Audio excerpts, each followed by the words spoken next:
ستارے بھی سات، آسمان بھی سات، زمینیں بھی سات، انسان کے چہرے میں سوراخ بھی سات، سورہ فاتحہ کی آیتیں بھی سات، نفس واحد کے عدد بھی سات، کن فیکون کے عدد بھی سات. توجہ ہے؟ قرآن کی منزلیں بھی سات منزلیں.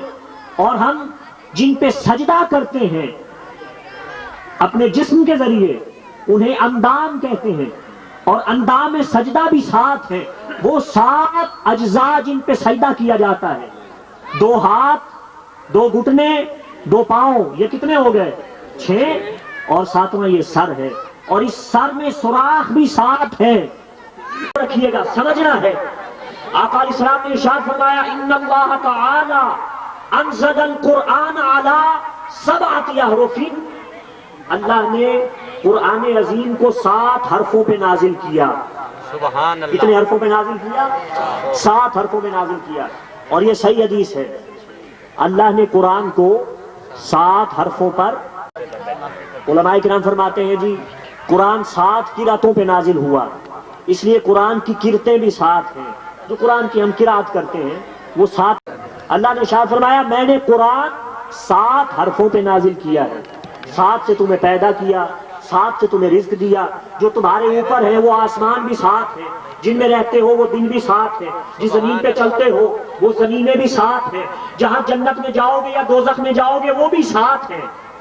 اور جن پشتوں سے تم پیدا ہوئے ہو تمہاری پشتیں بھی 7 ہیں. اور جو تم خیریت چاہتے ہو وہ ابن عباس رضی اللہ تعالیٰ عنہ نے جب 7 کی ساری فضیلت کو بیان کیا، تفصیل کو بیان کیا، تو صحابہ حیران ہو گئے. کہنے لگے ارے اللہ نے تو یہ ساری کائنات 7 پہ قائم کر رکھی ہے، اور حیرت کی بات ہے ہمیں یہ پتہ ہی نہیں، ہم نے کبھی غور ہی نہیں کیا. توجہ ہے؟ نتیجہ یہ نکلتا ہے کہ یہ جو کچھ بھی 7 ہے وہ سب کا سب خالق نے اپنے حبیب کو دے دیا، اور یہ کہہ کے دیا وَلَقَدْ آتَيْنَاكَ سَبْعًا مِّنَ الْمَثَانِي. حبیب ہم نے آپ کو یہ 7 عطا فرما دیا جن کے ذریعے سے ہمیں رزق دیا گیا، جن کے ذریعے ہمیں پیدا کیا گیا، جن کے ذریعے ہمیں یہاں رکھا گیا. اور جو 7 اوپر نیچے بنائے گئے، 7 سمندر بچھائے گئے، ہفتے کے 7 دن اور 7 ستارے بنائے گئے، 7 رنگ بنا کے 7 موسیقی کے سر بجائے گئے، یہ سب صدقہ تھا 7 حرفوں کا، جن 7 حرفوں پہ قرآن